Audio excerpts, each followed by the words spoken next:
বইয়ের পাতাগুলো উল্টোতে উল্টোতে কখন যে চোখটা লেগে গেছে খেয়ালই করিনি। ঘুমের চটকাটা সহসা মৃদু ঝাঁকুনির সাথে ভেঙে যেতেই দেখলাম স্টাডি টেবিলের উপরে জ্বলতে থাকা ল্যাম্পটা নিজের হলদেটে আলো এখনও যৎ সামান্য ছড়িয়ে রেখেছে টেবিলটার উপরে। হাতের পাশে থাকা কফি মগটার ধোয়া ওঠা থেমে গিয়েছে, হয়তো অনেক আগে, কি জানি খেয়ালই করিনি। একবার চোখ দুটো বন্ধ করে মনে করার চেষ্টা করলাম ঠিক কতটা পড়েছি। অতঃপর সেটা মনে পড়তেই এক হাতে চোখ দুটো বার কতক বেশ ভালো করে রগড়ে নিয়ে ঠান্ডা হয়ে যাওয়া কফিটায় একটা চুমুক দিয়ে সামনে থাকা বইটার পাতা উল্টালাম। শুরু হলো পরের chapter, human brain and nervous system. ঠিক কতক্ষণ পড়েছি খেয়াল নেই, তবে ওই ঠান্ডা কফি যে আমার ঘুমের হেয়ার টার্ন করতে পারেনি সেটা আমি বিলক্ষণ বুঝতে পারছি। আবার চোখ দুটো লেগে আসছে। সবে সেন্ট্রাল নার্ভাস সিস্টেমটা শেষ করেছি, পেরিপ্যারাল এখনও বাকি, আর ওদিকে কালকে এক্সাম। না, জেগে থাকা মুশকিল হচ্ছে এবার। বা হাতটা তুলে চোখের উপরে রাখতেই এবারে কেন জানি মনে হলো কেউ আমার ডান কানের কাছে কিছু বলছে, খুব ধীরে ধীরে ফিস ফিস করে। আমি ওর মুখটা, ওর কথা শব্দের সাথে বেরিয়ে আসা হাওয়ার ধাক্কাটা আমার কানের ঠিক কাছে বুঝতে পারছি সহজেই, কিন্তু কথাটা কি বলছে সেটা না, বুঝতে পারছি না। চকিতেই ন্যায় ফিরে তাকালাম আমি আমার ডান দিকে। না, কেউ নেই। একটা দীর্ঘশ্বাস নিমিষে বেরিয়ে এলো আমার মুখ থেকে, আর দেখতে দেখতে মিশে গেল ঘরের শীতলতায়। ঘুমটা সত্যি এবার চেপে বসেছে আমার মাথায়। ঘুম না হলে শুনেছি হ্যালুসিনেশন হয়, আর আমারও বোধহয় সেরকমই কিছু। আওয়াজটা এবার আবারও এলো আমার কানে, স্পষ্ট, খুব স্পষ্ট আওয়াজটা। না, কোনো কথা না, বরং কেউ যেন একটা গানের সুরে শীষ দিচ্ছে আপন মনে। গানটা আমার খুব চেনা, যাইয়ে আপ কাহা যায়েঙ্গে যে নজর লটকে ফির না আয়েঙ্গে। কিন্তু এবারে এটা আর আমার পাশ থেকে না, এটা এলো আমার সামনে থেকে। কিন্তু কিন্তু কি করে? আমার সামনে তো দেওয়াল, তার থেকেও বড় কথা এ ঘরে আমি একা। ঘুমটা কেটে গেছে আমার, কি মনে হতে উঠে পড়লাম চেয়ার থেকে। আমার গা ঠান্ডা হয়ে এসেছে।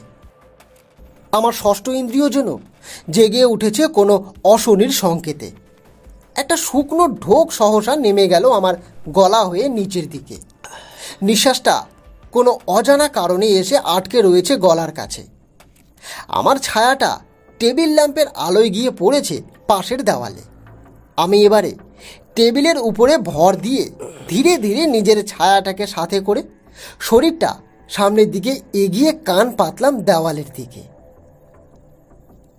না, কোনো আওয়াজ সেখান থেকে আসছে না, তবে আওয়াজটা এসে চলেছে এখনো। আমার কান এখনো সেটে রয়েছে দেওয়ালের গায়ে। এমন সময় আমার চোখ এসে পড়ল আমার টেবিলের উপরে। টেবিলের উপরে রাখা খালি আমার দুটো বই, একটা খাতা, একটা পেন, টেবিল ল্যাম্প, কফির মগটা, আর ওই খুলিটা, যেটা আজ কলেজ থেকে আসার সময় স্টাডি করার জন্য দ্বীপের কাছ থেকে চেয়ে এনেছিলাম। হ্যাঁ, দিতে অবশ্য রাজি হচ্ছিল না। ব্যাটা বলে নাকি, আজকেই কিনেছি, আগে আমি পড়বো, তারপরে তোকে দেব। দিলাম পিঠের উপর সপাটে দুটো কিল। বাপ বাপ বলে দিয়ে দিয়েছে সেটা। কথাটা মনে পড়তেই একটু মৃদু হাসি হেসে ফেললাম, আর তার সাথেই একটা খটকা এসে দানা বাঁধল আমার মনে।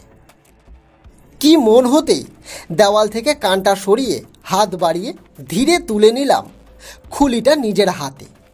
তারপর সেটাকে কিছুটা ভয়ের সাথে কাঁপা কাঁপা হাতে এনে ধরলাম কানের কাছে। দেখতে দেখতে আমার চোখ দুটো বড় বড় হয়ে পড়ল। শীষের আওয়াজটা আসছে, ওই ওই ওই খুলিটার মধ্যে থেকেই আওয়াজটা আসছে। কিন্তু কিন্তু তা কি করে হয়? এও কি সম্ভব? কানের কাছ থেকে খুলিটা সরিয়ে এনে একবার তাকালাম সেটার দিকে। খুলিটার আধার মোড়া অক্ষি কোটর থেকে এবার বেরিয়ে আসতে লাগলো রক্তের ক্ষীণ একটা ধারা। মাথার এক পাশ থেকে অন্য পাশে দেখা দিয়েছে দুটো ফুটো, যেন কোনো গুলি এফোর ওফোর হয়ে বেরিয়ে গেছে খুলিটার থেকে। আমার হাত কাঁপছে, আমার দম যেন বন্ধ হয়ে আসছে। কেউ যেন টিপে ধরেছে আমার গলাটা নিজের হাতে প্রবল চাপে। আমার চোখের সামনে থাকা খুলিটা যেন হয়ে উঠেছে জীবন্ত। ওটা যেন হাসছে, একটা একটা ব্যাঙের হাসি হাসছে আমার দিকে তাকিয়ে। এক পর্যায়ে আমার হাত থেকে সশব্দে পড়ে গেল ওটা আমার আমার ঘরের মেঝের উপরে, আর ওটা ভেঙে হাড়গুলো ছড়িয়ে গেল মেঝেতে। আমার বড় বড় হয়ে ওঠা চোখ দুটো তাকিয়ে রয়েছে সেই দিকে। এমন সময় ঘরের জানালাটা খুলে গেল শব্দ করে, আর তার সাথে রাশি রাশি হাওয়া এসে আসর জমালো আমার ঘরে। জানালাটা খোলার শব্দে ঘুমটা ভেঙে গেল আমার। ঘাড়ে গলায় কপালে চেপে বসেছে ঘামের পাতলা আবরণ, যা জানালা দিয়ে আসা ঠান্ডা হাওয়াতেও মিশে শিরশির করে তুলছে আমার পুরো শরীরটা। হ্যাঁ, এতক্ষণ ধরে স্বপ্ন দেখছিলাম। উফ, কি বীভৎস! কথাটা নিজেই নিজেকে বলে একটা হাফ ছাড়লাম, ও তার সাথেই আমার চোখ গিয়ে থামলো আমার টেবিলের কোনায় রাখা খুলিটার উপরে। একটা মুচকি হাসির সাথে হাতটা বাড়ালাম সেদিকে, ও সেটাকে হাতে তুলে এনে কিছুক্ষণ দেখলাম ভালো করে। আর তারপরেই কি মনে হলো ওটাকে তুলে নিয়ে এলাম আমার কানের ঠিক কাছে।